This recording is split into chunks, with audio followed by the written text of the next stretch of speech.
I indicated consistently before and during the election campaign that the ministry I took to the election would be the ministry that I led after the election. The team that I'm announcing today will deliver on the economic plan and the budget strategy we put to the Australian people. As the re-elected coalition government, we have a clear mandate to proceed with our policies. We are committed to 3 years of strong, stable economic leadership so we can provide both the economic security and the national security that Australians expect and deserve. This includes our legislative priorities for the 45th Parliament, the ABCC, Australian Building and Construction Commission and registered organisations legislation, the amendment of the Fair Work Act to protect the independence of the Country Fire Authority volunteers, and our budget legislation. Budget repair will be a front-of-mind issue for this entire Parliament. This has been reinforced by the 3 ratings agencies following the campaign. Only the Coalition has a credible fiscal strategy. Labor promises, as we saw during the campaign, higher spending, higher taxes, higher debt and deficits. We'll be implementing our mental health policy and our healthcare home policy as an important reaffirmation of our commitment to a first-class health system, first-class universal health system. I've met and spoken with the new president of the AMA, and I'm confident that we will have a better working relationship with the AMA and its general practitioner membership. And we'll be rolling out our historic defence industry investment, building new jobs and opportunities in the advanced manufacturing sector right across the national supply chain for businesses big and small.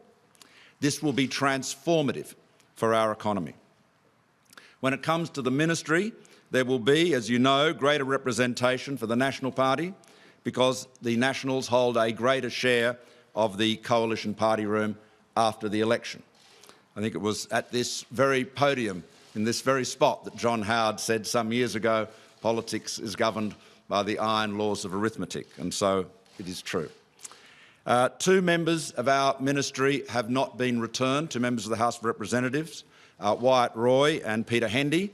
I want to thank them for their service and their contribution to the government as assistant ministers. Counting is still underway in the Senate, as you know. Unfortunately, Senator Richard Colbeck, minister in the government, is not assured of retaining his Senate seat. I've therefore decided not to reappoint Senator Colbeck, whom I also thank for his service as a minister. If he is, when the count is finalised, returned, there would be no barrier, of course, to his returning to the ministry in due course. All Cabinet ministers I appointed last term will be reappointed. There are some changes of role and title. Senator Fiona Nash will add local government and territories to her regional development and regional communications roles. Christopher Pyne will be appointed to the new role of Minister for Defence Industry within the Defence portfolio. Mr Pyne will be responsible for overseeing our new defence industry plan that came out of the Defence White Paper. This includes the most significant naval shipbuilding program since the Second World War.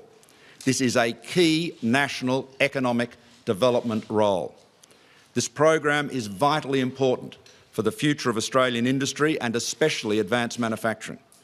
The Minister for Defence Industry will oversee the Naval Shipbuilding Plan, which will itself create 3,600 new direct jobs and thousands more across the supply chain across Australia.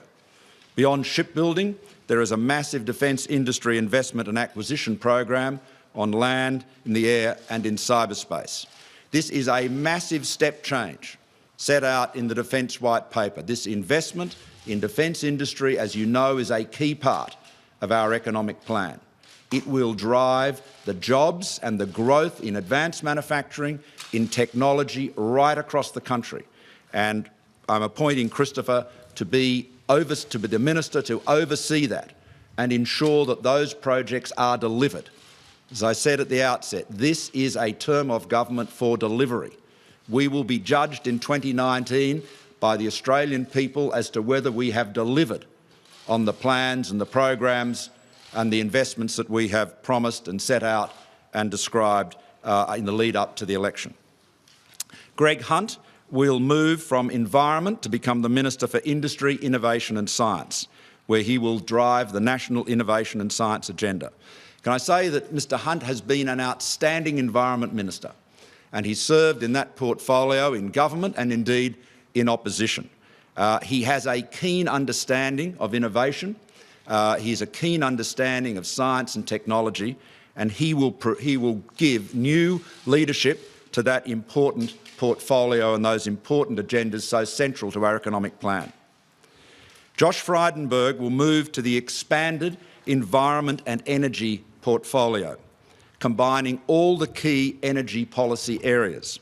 These include energy security and domestic energy markets, for which he has been previously responsible in the current portfolio, renewable energy targets, clean energy development and financing, and emission reduction mechanisms, which are part of environment. Senator Matt Canavan will be promoted to Cabinet as the Minister for Resources and Northern Australia, and I welcome Senator Canavan to the Cabinet in this key economic development role. Kelly O'Dwyer, currently the Assistant Treasurer, will hold the title for Revenue and Financial Services, which better describes her full role and responsibilities than does the title, albeit a very ancient and honoured title, of Assistant Treasurer. So this is her role is better described by that more accurate and, I think, contemporary ministerial title. Turning to the Outer Ministry, Paul Fletcher will become the Minister for Urban Infrastructure. Again, this is clarifying his current role. One of his key priorities is the Western Sydney Airport. Again, Paul will be focusing on delivery of these big projects, ensuring that they are delivered, that by 2019 Australians see we are making real progress on delivering those important projects we've described. Senator Scott Ryan will become the Special Minister of State, which is part of the finance portfolio, as you know, and also the Minister assisting the Cabinet Secretary.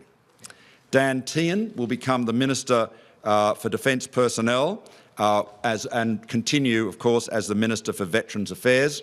Dan will take on the new role of Minister assisting the Prime Minister for Cyber Security, which of course is one of the recommendations of the Cyber Security Review released before the election.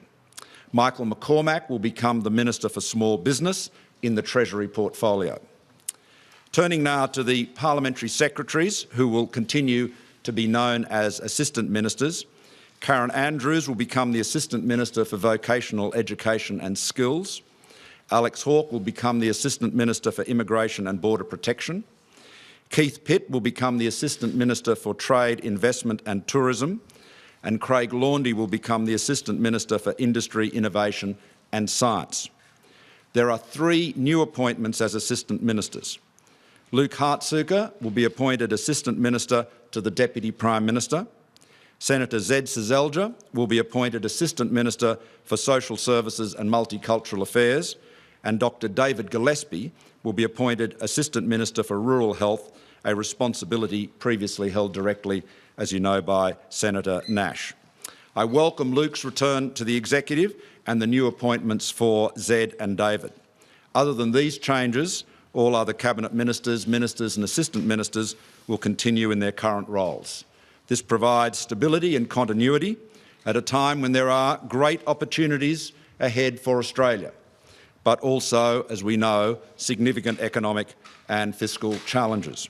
My team will now get on with the job of governing, constructively working and engaging with the other parties in the Parliament to deliver the strong and secure future, the strong economic leadership that Australians expect and will get from my government. Thank you.